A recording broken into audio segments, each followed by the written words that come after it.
Bismillah, Assalamualaikum warahmatullahi wabarakatuh. Di hari yang indah ini, kalian masih semangat kan? Insya Allah, masih semangat Ustazah. Nah, gitu dong. Mumpung kita masih dikasih kesempatan, dikasih banyak nikmat yang tidak bisa kita hitung satu persatu. Kita masih punya waktu, kita sehat. Nah, semua nikmat itu harus kita manfaatkan sebaik-baiknya. Salah satunya adalah dengan semangat belajar. Hari ini yang akan kita pelajari adalah iman kepada hari akhir. Sebelumnya, seperti biasa, Ustazah ingatkan dulu adab-adab sebelum belajar. Yang pertama, kita luruskan niat dulu. Belajar kita hanya karena siapa? Iya, hanya karena Allah Ta'ala. Kemudian kita berwudu. Kalau kita dalam keadaan suci, maka kita akan mendapatkan keutamaan. Kemudian duduk yang baik. Duduk anak solih, kami anak solih, siap duduk rapi. Kemudian menyimak sungguh-sungguh. Kalian sudah siap? Ya, sudah siap. Kemudian berdoa. Tentu hari ini kalian sudah berdoa kan?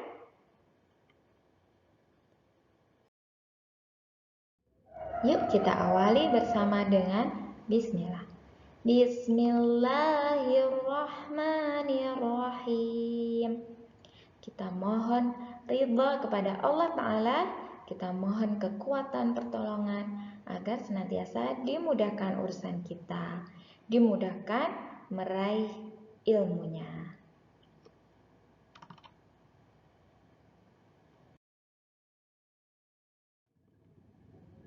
Hidup di dunia ini hanya sementara. Kita tidak selamanya di dunia ini. Hidup ini bagaikan sebuah perjalanan. Ada awalnya dan tentu ada akhirnya pula. Lalu, di manakah akhir perjalanan hidup ini?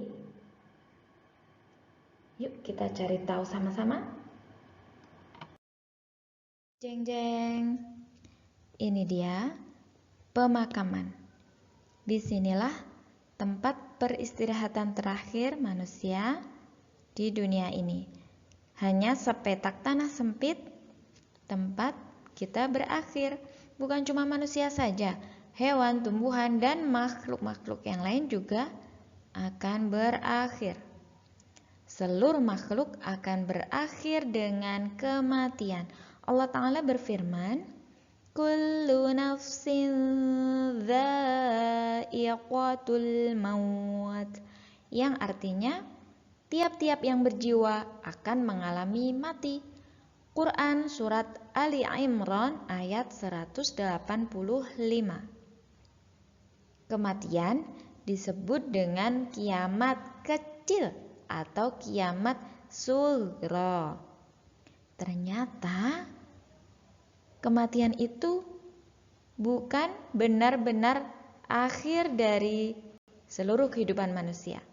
Ini hanya akhir dari kehidupan manusia di dunia. Ada kiamat kecil, nanti akan ada kiamat besar juga. Coba kita perhatikan tahap-tahap kehidupan manusia di dunia ini. Sebelum terlahir ke dunia, manusia diciptakan oleh Allah Ta'ala berwujud ruh, berada di alam ruh. Kemudian masuk alam kandungan, yaitu di dalam perut ibu. Kemudian terlahir ke dunia ini. Masya Allah, inilah tempat tinggal kita saat ini. Kemudian berakhir di alam kubur atau manusia mengalami kematian.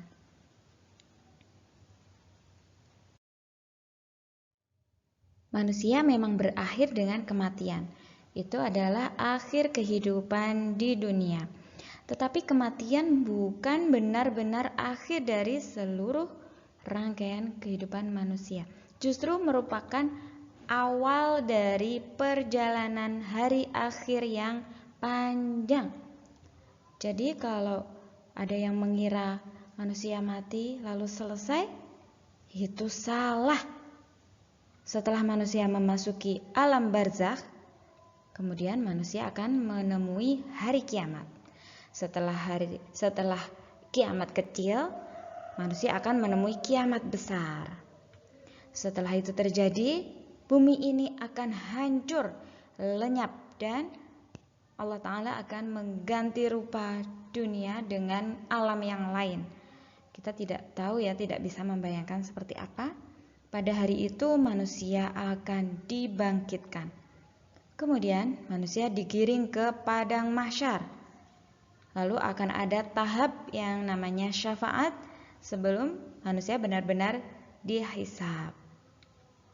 Kemudian ada yang namanya penyerahan catatan amal, yaitu kitab yang berisi seluruh catatan perbuatan manusia selama hidup di dunia ini. Kemudian ada mizan atau timbangan. Kemudian manusia menuju telaga atau al-haud. Lalu menuju sirat atau jembatan yang menghubungkan dengan surga. Jika manusia tidak berhasil memasuki surga, maka akan masuk ke dalam neraka. Na'udzubillahi min dzalik. Allah Ta'ala berfirman, bukanlah menghadapkan wajahmu ke arah timur dan barat itu suatu kebajikan, akan tetapi sesungguhnya kebajikan itu adalah beriman kepada Allah dan hari akhir. Quran Surat Al-Baqarah ayat 177. Jadi ternyata kebajikan itu bukan kita menghadapkan wajah ke timur dan barat, maksudnya adalah beribadah ya, seperti sholat dan ibadah yang lain. Ternyata kebajikan itu adalah beriman atau percaya kepada Allah dan hari akhir. Allah Ta'ala menyandingkan iman kepada hari akhir dengan iman kepada Allah. Itu menunjukkan betapa pentingnya kita mempelajari dan mengimani hari akhir. Yuk kita pelajari satu persatu seperti apa sesungguhnya perjalanan hari akhir, tahap-tahap perjalanan manusia setelah meninggal dunia, yaitu memasuki alam barzakh atau alam kubur. Alam kubur atau disebut alam barzakh merupakan awal kehidupan akhirat. Di dalam kubur ada yang namanya fitnah kubur, yaitu berupa ujian pertanyaan dari malaikat. Man rabbuka? Siapa Tuhanmu? Siapa Rabbmu? Kemudian ma dinuka? Apa agamamu? Kemudian man nabiyuka? Siapa nabimu? Setidaknya ada 3 pertanyaan ini ya. Ini merupakan 3 pertanyaan pokok. Orang kafir, orang munafik, dan orang yang banyak berbuat maksiat tidak mampu menjawab pertanyaan tersebut. Allah Ta'ala akan membuatnya kesulitan menjawab, akan terbata-bata dalam berucap, tidak bisa menjawab ketika ditanya. Kemudian akan digelapkan kuburnya, mendapat siksa kubur hingga hari kiamat. Lalu diperlihatkan neraka sebagai akhir hidupnya. Sedangkan orang yang beriman akan mampu menjawabnya, akan dimudahkan oleh Allah Ta'ala. Rabbku adalah Allah, agamaku Islam, dan nabiku adalah Muhammad Sallallahu Alaihi Wasallam, seorang rasul atau utusan Allah. Orang-orang yang beriman itu akan dilapangkan kuburnya, dan amal salihnya, amal baiknya akan menemaninya dalam bentuk seseorang yang bagus rupanya. Masya Allah. Semoga kita termasuk golongan yang dimudahkan oleh Allah Ta'ala di alam kubur atau alam barzakh ini.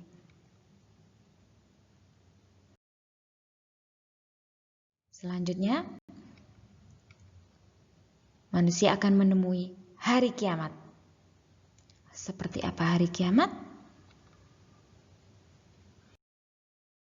Akan ada tiupan sangkakala yang ke-1 atau yang pertama. Allah Ta'ala berfirman, dan ingatlah hari ketika ditiup sangkakala, maka terkejutlah segala yang di langit dan segala yang di bumi, kecuali siapa yang dikehendaki Allah. Dan mereka semua datang menghadapnya dengan merendahkan diri. Quran Surat An-Naml ayat 87. Di dalam ayat yang lain Allah Ta'ala berfirman, yaitu pada hari kami gulung langit seperti menggulung lembaran-lembaran kertas. Sebagaimana kami telah memulai penciptaan pertama, begitulah kami akan mengulangnya. Itulah suatu janji yang pasti kami tepati. Sesungguhnya kamilah yang akan melaksanakannya. Quran Surat Al-Anbiya ayat 104. Subhanallah, kedahsyatan hari kiamat itu akan benar-benar terjadi. Atas kuasa Allah, kita tidak tahu kapan terjadinya. Kita bisa mempelajari dari ayat-ayat Al-Quran, banyak yang menerangkan. Di antaranya adalah Quran Surat Az-Zalzalah ayat 1 sampai terakhir. Artinya adalah apabila bumi digoncangkan dengan goncangan yang dahsyat, dan bumi telah mengeluarkan beban-beban berat yang dikandungnya, dan manusia bertanya, mengapa bumi? Mengapa bumi menjadi begini? Pada hari itu bumi menceritakan beritanya, karena sesungguhnya Rabb-Mu telah memerintahkan yang demikian itu kepadanya. Pada hari itu manusia keluar dari kuburnya dalam keadaan bermacam-macam, supaya diperlihatkan kepada mereka balasan pekerjaan mereka. Barang siapa yang mengerjakan kebaikan sekecil apapun, niscaya dia akan melihat balasannya. Dan barang siapa yang mengerjakan kejahatan sekecil apapun, niscaya dia akan melihat balasannya pula.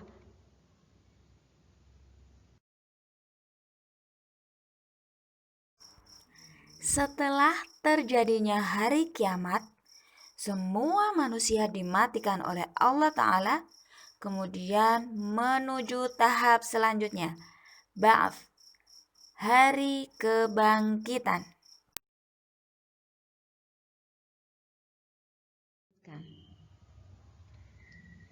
Yaitu tiupan sangkakala yang kedua. Allah Ta'ala berfirman, dan ditiuplah sangkakala, maka matilah siapa yang di langit dan di bumi, kecuali siapa yang dikehendaki Allah. Kemudian ditiup sangkakala itu sekali lagi, maka tiba-tiba mereka berdiri menunggu putusannya masing-masing. Quran Surat Az-Zumar ayat 68. Kiamat kubro atau besar, ya, disebut kiamat kubro. Kalau kiamat kecil tadi adalah kiamat sughro. Kiamat besar, kiamat kubro, adalah hari binasanya atau hancurnya seluruh makhluk, hingga hanya tersisa Allah Ta'ala yang kekal atau abadi, dan juga sebagian makhluk yang dikehendakinya. Apa saja makhluk yang dikehendaki Allah tidak hancur atau tidak binasa? Di antaranya adalah Arsy atau tempat Allah bersemayam di langit ketujuh. Kemudian kursi, maksudnya di sini adalah kursi Allah yang berada di Arsy. Kemudian surga, kemudian neraka, itu adalah makhluk yang diciptakan oleh Allah kekal atau abadi. Kemudian Lauh Mahfudz, ini adalah kitab berisi catatan takdir, catatan seluruh kejadian dahulu sebelum terjadinya itu sudah dicatat di Lauh Mahfudz ini. Kemudian kolam atau pena, yaitu yang digunakan untuk mencatat takdir tadi di Lauh Mahfudz tadi ya. Kemudian ada tulang ekor manusia. Nah, Ternyata tulang ekor manusia itu tidak hancur di dalam bumi. Saat dikubur tidak hancur karena dari tulang ekor manusia itu Allah akan menumbuhkan manusia itu kembali di saat tiupan sangkakala yang kedua. Hari kebangkitan disebut Yaumul Ba'tsi. Yaumul Ba'ts ya. Kemudian sesudah itu, sesungguhnya kamu sekalian benar-benar akan mati. Kemudian sesungguhnya kamu sekalian akan dibangkitkan dari kuburmu di hari kiamat. Quran surat Al-Mu'minun ayat 15 sampai 16. Nah, ini ayatnya yang menunjukkan bahwa manusia akan dibangkitkan dari kubur.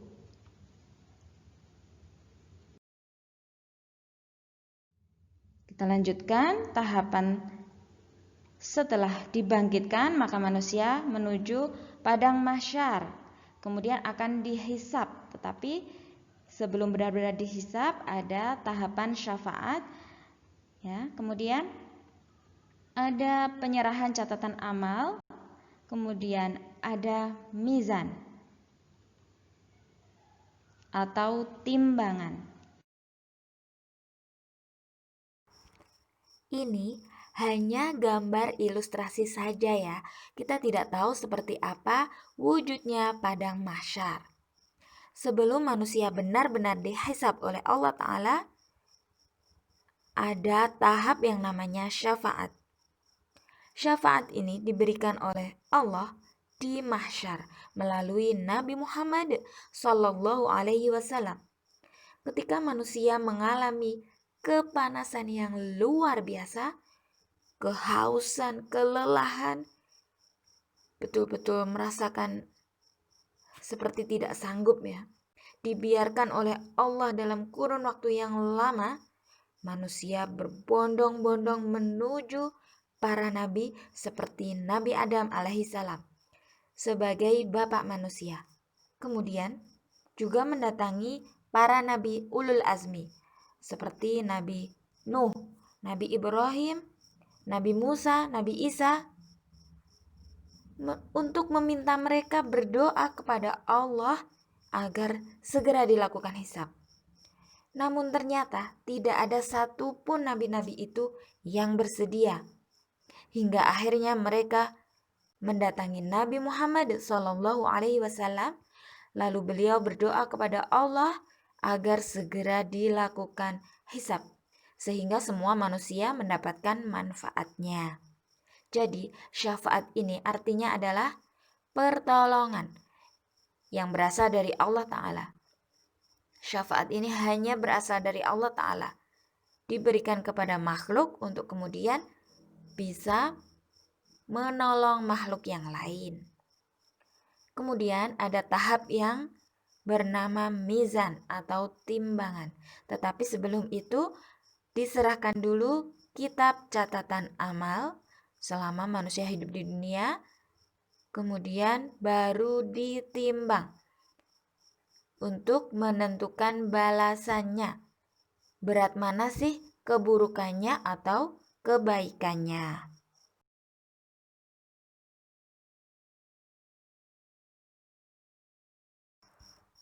Setelah ditimbang di mizan, kemudian manusia menuju telaga atau al-haud.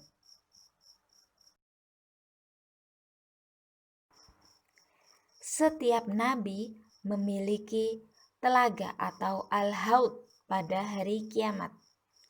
Nabi Muhammad Sallallahu Alaihi Wasallam juga memilikinya. Bahkan telaga nabi kita mempunyai keistimewaan. Keistimewaan apakah itu?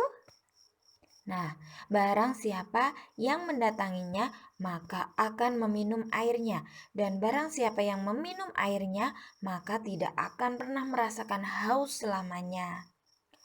Tetapi ternyata tidak semua manusia atau tidak semua umat Nabi Muhammad SAW bisa minum di telaga tersebut. Ada syaratnya. Apa sih syaratnya? Yaitu harus mau mengikuti sunnah Nabi Muhammad Sallallahu Alaihi Wasallam.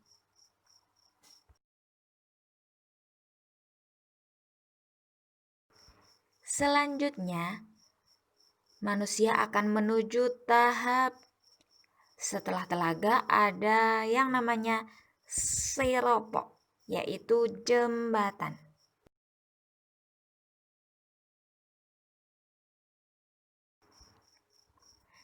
Setelah melalui padang mahsyar, yaitu perjalanan yang sangat panjang, sangat panas, sangat haus dan sangat melelahkan, manusia pada hari itu akan menuju tepian neraka jahanam. Jika ingin menuju surga, maka harus melewatinya. Di sana sudah terbentang yang namanya sirat atau jembatan. Allah Ta'ala berfirman, dan tidak ada seorang pun dari kalian melainkan akan mendatangi neraka itu. Hal itu bagi Rabbmu adalah suatu kepastian yang sudah ditetapkan. Quran Surat Maryam ayat 71. Maksudnya mendatangi neraka itu adalah mendatangi sirat untuk menyeberang. Sirat lebih halus dari rambut dan lebih tajam dari mata pedang. Hadis riwayat Muslim nomor 183. Bagaimana kira-kira kita bisa melewatinya sementara keadaan sirat seperti itu ya, lebih halus dari rambut dan lebih tajam dari mata pedang? Semoga kita termasuk orang-orang yang diselamatkan oleh Allah Ta'ala, ditolong oleh Allah Ta'ala untuk bisa melewatinya. Insya Allah bisa atas izin dari Allah Ta'ala. Kemudian dalam riwayat hadis yang lain, sirat mempunyai kait-kait besar yang akan mengait siapa yang diperintahkan kepadanya. Hadis riwayat Muslim nomor 195.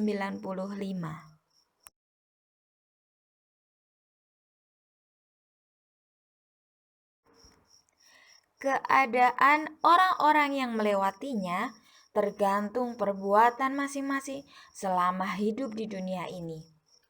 Di dalam hadis Rasulullah Shallallahu Alaihi Wasallam bersabda, orang mukmin berada di atasnya, yaitu sirat, ada yang secepat kedipan mata, ada yang secepat kilat, ada yang secepat angin, ada yang secepat kuda yang berlari sangat kencang, dan ada yang secepat pengendara. Maka ada yang selamat setelah tertatih-tatih dan ada pula yang dilemparkan ke dalam neraka jahanam. Hingga golongan paling akhir mereka merangkak secara perlahan. Hadis riwayat Bukhari dan Muslim. Nah, dari hadis ini kita jadi tahu bahwa masing-masing manusia itu berbeda-beda bagaimana caranya melewati sirat. Ada yang selamat, ada yang tidak. Ada yang dikait oleh pengaitnya sirat, ada yang hampir jatuh tetapi diselamatkan, ada yang langsung jatuh atau terlempar ke dalam neraka. Na'udzubillahi min dzalik.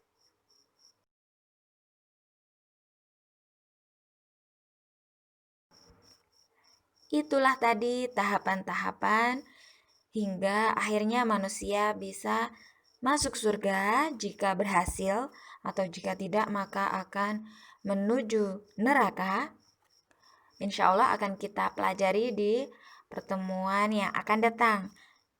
Semoga Allah izinkan dan semoga kita termasuk golongan orang-orang yang berhasil menuju atau mencapai tujuan yang kita cita-citakan dengan selamat.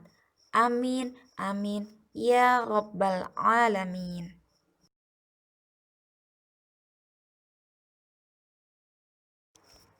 Syukran kathiran, jazakumullahu khairan. Kita akhiri sama-sama. Alhamdulillah.